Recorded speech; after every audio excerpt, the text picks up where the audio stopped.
Hello friends, welcome back to my channel. Friends, మీకు మా video నచ్చినట్లయితే వీడియోని లైక్ చేయండి, అలాగే ఛానల్ని సబ్స్క్రైబ్ చేసుకోండి. ఈ వీడియో చాలా ఇంట్రెస్టింగ్గా ఉండబోతుంది, తప్పకుండా చివరి వరకు చూడండి. ఇక వీడియోలోకి వెళ్ళినట్లయితే మధు పంతులు గారిని తీసుకొని మ్యాడీ ఇంటికి వస్తుంది. పంతులు గారిని అక్కడ డ్రాప్ చేసిన తర్వాత తిరిగి వెళ్ళడానికి స్కూటీని స్టార్ట్ చేస్తూ ఉంటుంది. అప్పుడే మహి అక్కడ ఫోన్ మాట్లాడుతూ ఉంటాడు. స్కూటీ ఎంతసేపటికి స్టార్ట్ అవ్వకపోవడంతో మధు స్కూటీని స్టార్ట్ చేయబోతూ ఉంటుంది. ఇంతలోనే మ్యాడీ ఫోన్ మాట్లాడుతూ మధుని చూస్తాడు. ఒక్కసారిగా సంతోషపడి మధు అని పిలవగానే మధు అటు ఇటు చూస్తూ అదేంటి మ్యాడీ వాయిస్లా అనిపించింది అని అనుకొని, అయినా మ్యాడీ ఇక్కడెందుకుంటాలే అని తన స్కూటీని స్టార్ట్ చేయడానికి ప్రయత్నిస్తుంది. అప్పుడే మ్యాడీ అక్కడికి వచ్చి మధు అని పిలుస్తాడు. మ్యాడీని అక్కడ చూసి మధు ఒక్కసారిగా ఆశ్చర్యపోతుంది.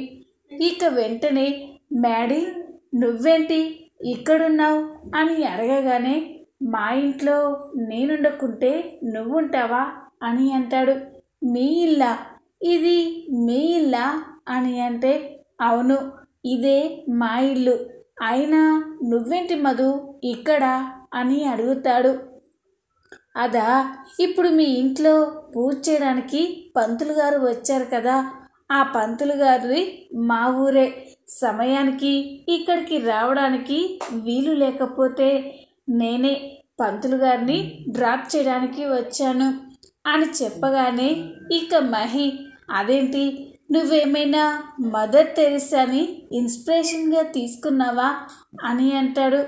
ఎందుకు అలా అడిగావు అని అంటే, అదే మొన్న కీర్తి సూసైడ్ చేసుకోబోతూ ఉంటే తనకి హెల్ప్ చేశావు, ఇప్పుడు కూడా పంతులు గారి మాట నిలబెట్టడం కోసం పంతులు గారిని ఇక్కడి దాకా తీసుకొచ్చి ఇంకో హెల్ప్ చేశావు, అందుకే అలా అన్నాను అని అనగానే మధు సంతోషపడుతూ, అదేం లేదు మ్యాడీ, నువ్వు మరీ నన్ను అంతలా మోసేయొద్దు, ఇలాంటి సహాయాలు ఎవరైనా చేసుకుంటారు అని అనగానే ఇక మ్యాడీ, సరే ఇప్పుడు నీకేమైనా పనులున్నాయా అని అంటాడు. అదేంటి అని అడిగితే, అదే ఇంట్లో పూజ, వరలక్ష్మి వ్రతం అలాంటి ఏమైనా ఉన్నాయా అని అడుగుతున్నాను అని మ్యాడీ అడిగేసరికి, పూజ అయిపోయింది మ్యాడీ అని అంటాడు.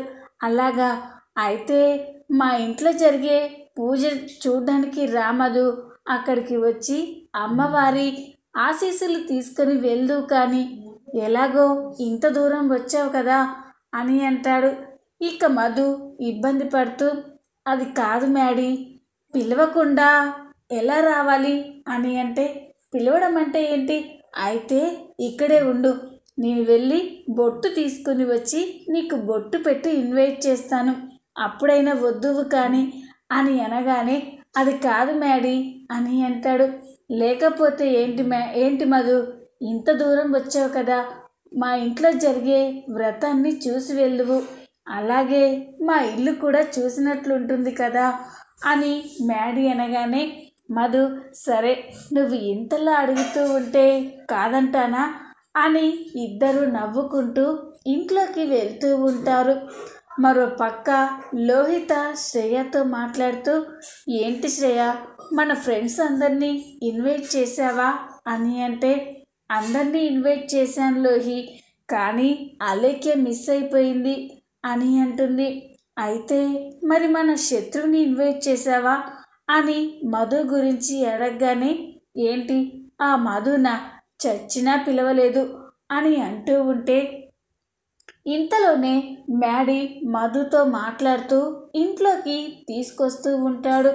అది చూసి ఇక లోహి, నువ్వు తీసుకురాకపోతే ఏంటి శ్రేయ, అదిగో మీ బావ మధుని తీసుకొచ్చాడు, స్వయంగా దగ్గరుండి తీసుకొస్తున్నాడు అని చెప్తుంది. అది విని శ్రేయ ఒక్కసారిగా గుమ్మం వైపు చూసేసరికే మధు మ్యాడీ ఇద్దరు నవ్వుకుంటూ వస్తూ ఉంటారు. ఇక మధు అక్కడికి రావడం చూసి నాగవల్లి కూడా ఒక్కసారిగా షాక్ అయిపోయి చూస్తూ ఉంటుంది. లోహిత, శ్రేయ, నాగవల్లిలు కోపంగా చూస్తూ ఉంటారు. ఇక మ్యాడీ మధు ఇద్దరు నవ్వుకుంటూ కబుర్లు చెప్పుకుంటూ ఇంట్లోకి వస్తూ ఉంటే శ్రేయ అయితే తట్టుకోలేకపోతుంది. ఛీ, ఇదేంటి ఇది, దీన్ని మా బావ పూజకి పిలవడం ఏంటి? ఇంపాసిబుల్, ఇదే కావాలని ఇక్కడికి వచ్చినట్టుంది, చెప్తాను దీని సంగతి అని శ్రేయ మధు దగ్గరికి వెళ్తూ ఉంటే అప్పుడే మ్యాడీకి ఫోన్ వస్తుంది. ఇక మ్యాడీ, మధు నాకు ఫోన్ వస్తుంది, మాట్లాడి వస్తాను అని మ్యాడీ పక్కకి వెళ్ళి ఫోన్ మాట్లాడుతూ ఉంటాడు. మధు ఇంట్లోకి వచ్చి ఇల్లంతా కూడా చూస్తుంది. మ్యాడీ వాళ్ళ అంత పెద్ద ఇల్లు చూసి మధు అయితే ఒక్కసారిగా ఆశ్చర్యపోతూ ఉంటుంది. ఏమో అనుకున్నాను కానీ మ్యాడీ వాళ్ళది పెద్ద సౌండ్ పార్టీనే అని అనుకుంటూ ఉంటుంది. అప్పుడే శ్రేయ, లోహితాలు మధుకి ఎదురు పడతారు.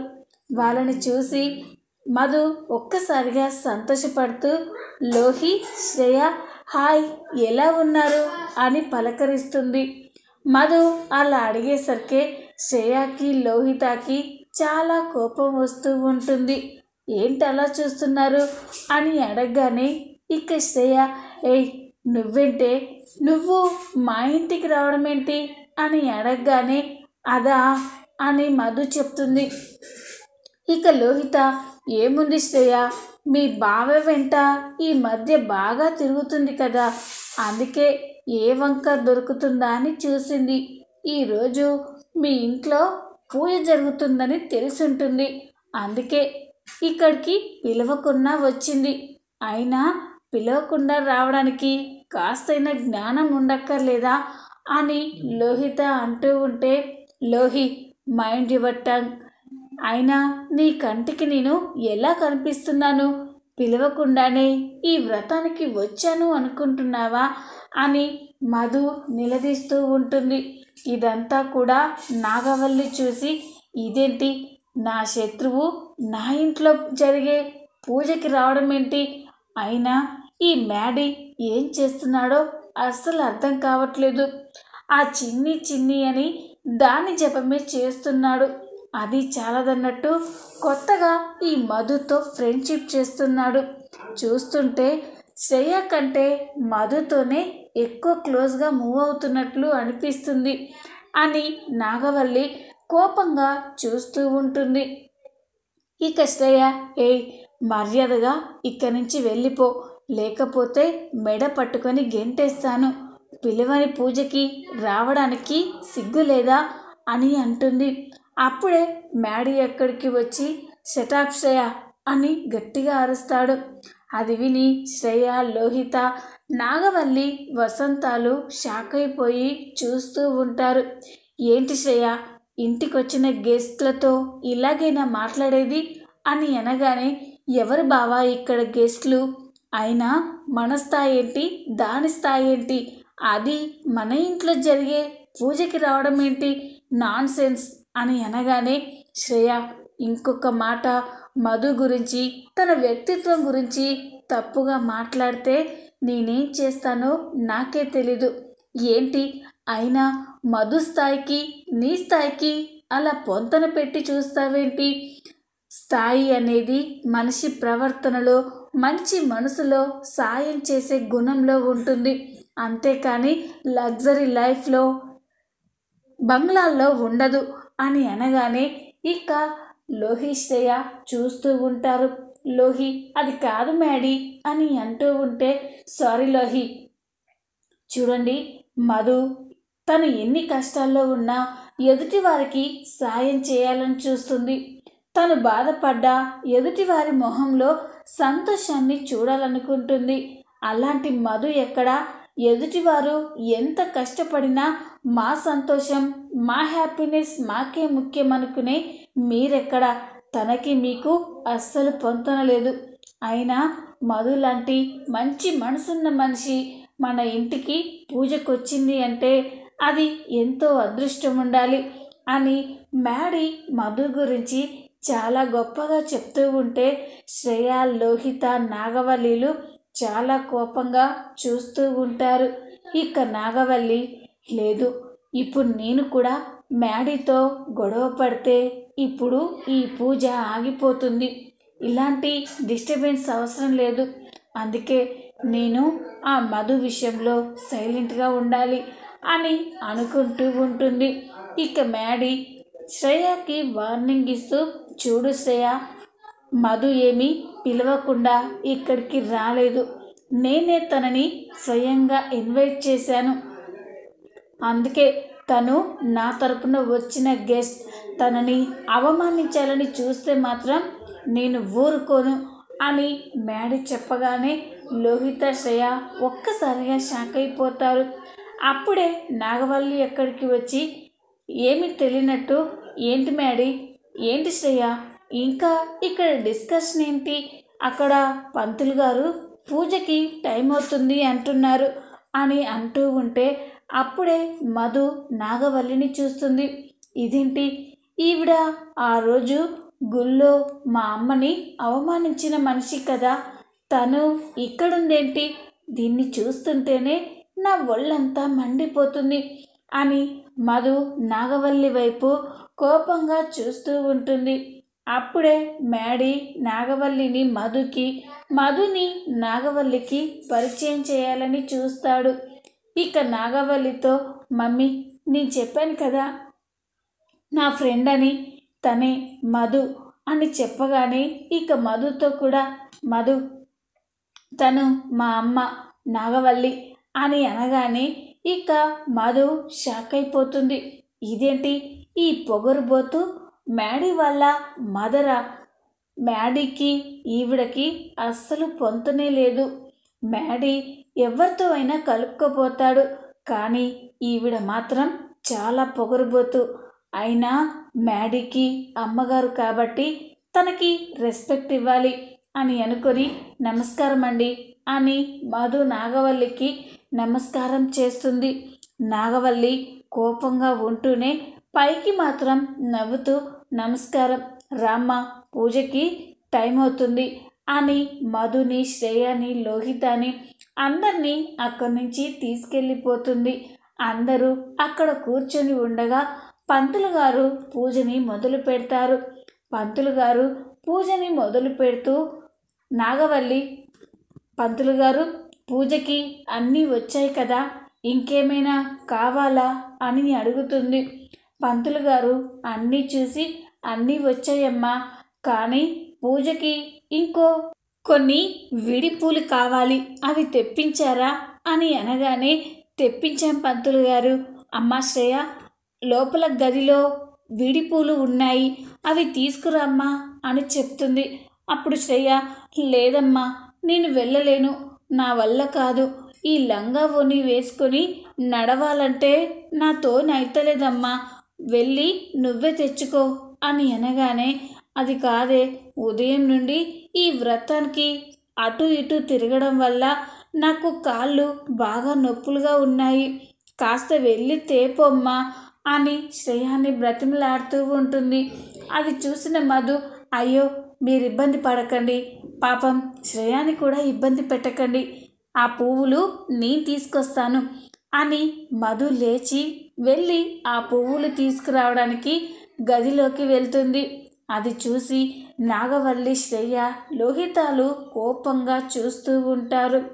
మహి మాత్రం మధు అలా హెల్ప్ చేయడం చూసి చాలా సంతోషపడుతూ ఉంటుంది. ఇక లోహిత, ఏంటి శ్రేయ, వచ్చిన అవకాశాన్ని ఎందుకన్నీ అలా మిస్ చేసుకుంటున్నావు?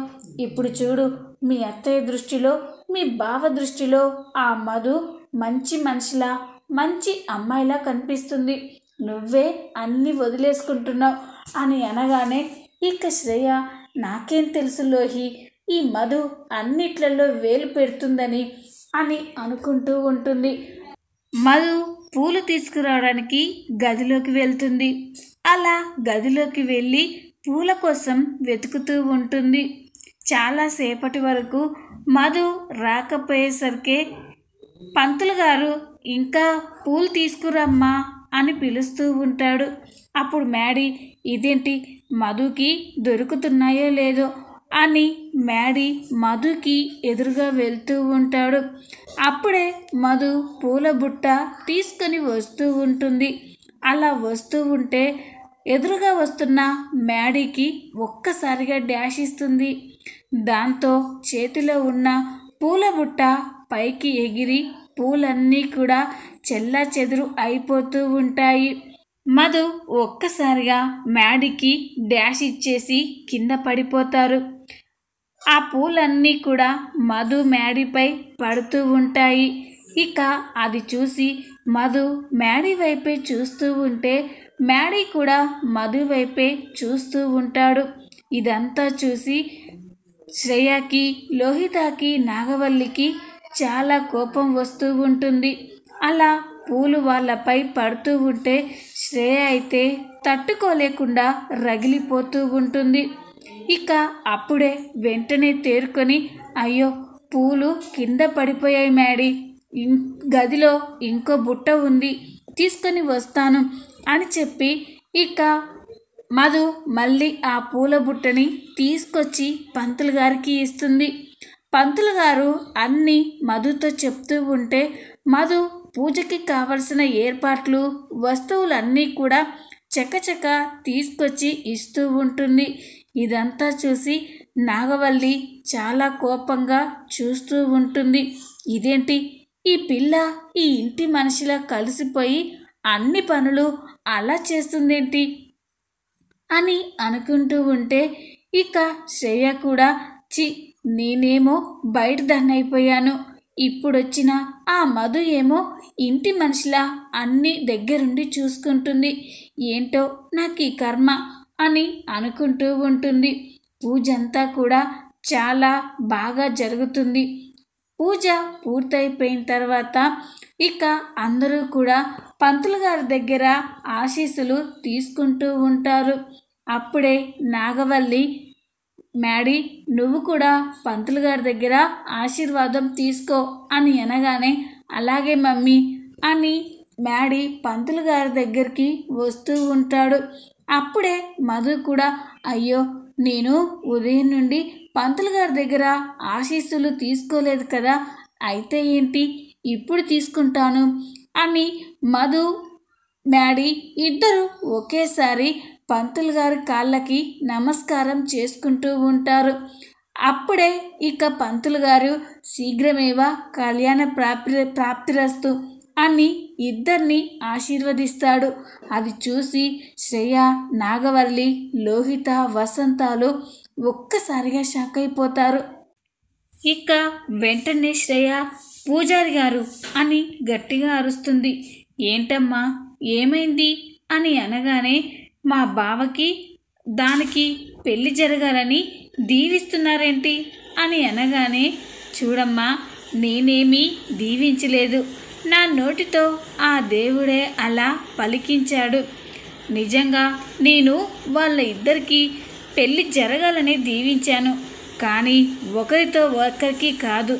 ఆ దేవుడు ఎందుకు నా చేత అలా పలికించాడో తనకే తెలియాలి, ముందు ముందు మీకు కూడా తెలుస్తుంది అని పంతులు గారు అనగానే మధు, మ్యాడీ, శ్రేయ, నాగవల్లిలు ఆశ్చర్యంగా చూస్తూ ఉంటారు.